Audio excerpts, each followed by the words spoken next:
Assalamualaikum warahmatullahi wabarakatuh. Hari ini kita akan belajar modul 3 sesi 2 dan kebetulan langkah 7 adalah menutup. Mari kita ulas sebentar mengenai gizi bagi ibu menyusui dan balita.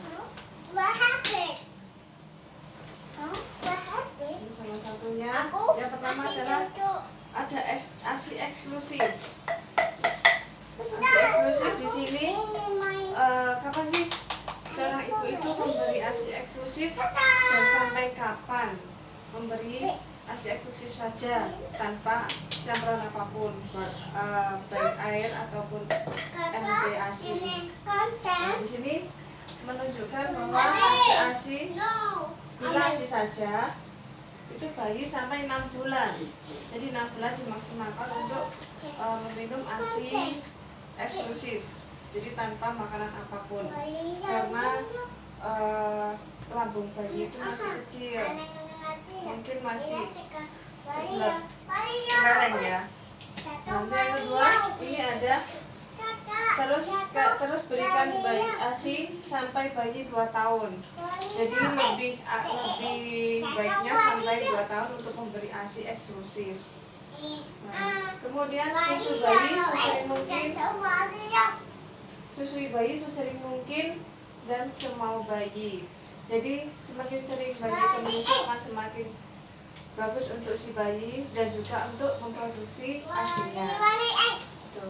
Kemudian ada perah ASI agar disimpan dan diberikan kepada bayi jika ibu pergi.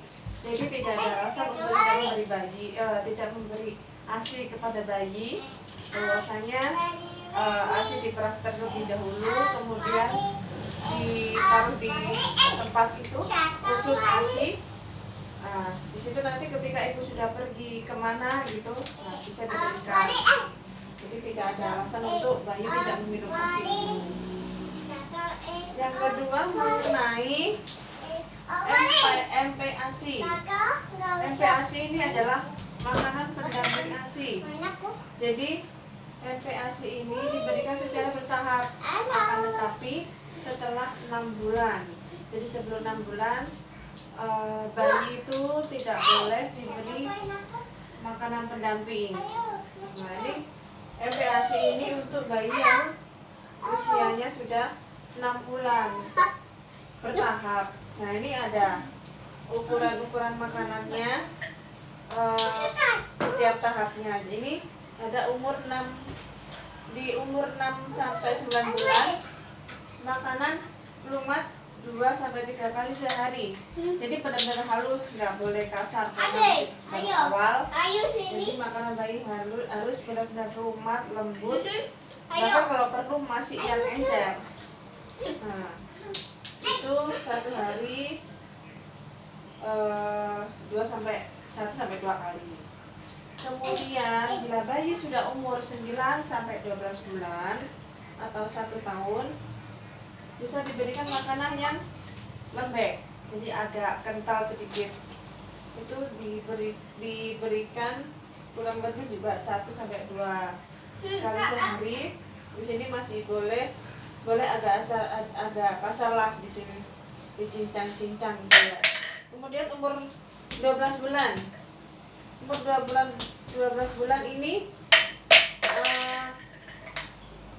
anak diberikan makan keluarga. Jadi 12 bulan ini, 12 bulan ke atas anak sudah bisa makan seperti layaknya keluarga yang lainnya. Jadi bisa seperti nasi, ya memang nasi itu bukan bubur lagi ya.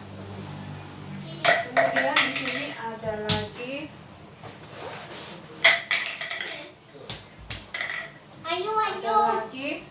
layanan di posyandu. Nah, ini langkah berikutnya, jangan lupa ketika sudah memiliki bayi sampai usia kurang lebih 4 sampai 5 tahun,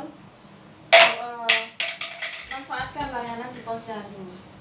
Nah, ini yang pertama, kenapa alasan harus dibawa ke posyandu? Karena Di posyandu kita bisa mendapatkan informasi dan pelayanan kesehatan bagi ibu, bayi dan anak balita. Jadi contohnya misal timbang ini ya. Kemudian bisa memantau pertumbuhan anak balita sehingga tidak menderita gizi kurang atau gizi buruk. Jadi ibu bidan sama ibu kader posyandu bisa memantau anak-anak peserta dipastikan semuanya tidak ada yang namanya gizi buruk, gitu kan? Jadi kita semua sehat. Kemudian kita dapat di posyandu dapat kapsul vitamin A. Ya, ini biasanya rutin di posyandu itu bulan apa? Bulan Februari sama Agustus. Jadi 1 tahun 2 kali. Tuh. Kemudian kita ketika di posyandu memperoleh imunisasi lengkap. Jadi tidak usah khawatir kalau memang kita rutin ke posyandu, pasti kita tahu imunisasi kita sudah sampai mana. Nah, macam-macam imunisasi ya. Ada HIV, ada BCG, ada apalagi DPT juga. Nah, itu. Kemudian ada juga ini pemantauan berat badan ibu hamil dan memperoleh tablet tambah darah serta imunisasi tetanus toksoid. Kenapa di sini harus ke sini ibu hamil? Karena memang ibu hamil juga membutuhkan tenaga ekstra, ya. Biar tidak kekurangan darah. Kemudian di sini ada juga ibu nifas. Ibu nifas dan memperoleh kapsul vitamin A. Tablet tambah darah juga masih dapat karena ibu nifas juga membutuhkan kontrol juga setelah melahirkan. Nah, ini bawa anak ke posyandu tiap bulan hingga usia 6 tahun. Kemudian di sini ada gambar piring yang berisi makanan.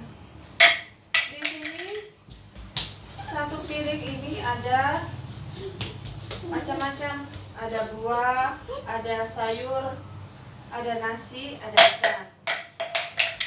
Ibu menyusui ini harus makan yang sehat seperti ini contohnya. Jadi seimbang, ada nasi, ada sayur, ada buah, dan juga ada ikan.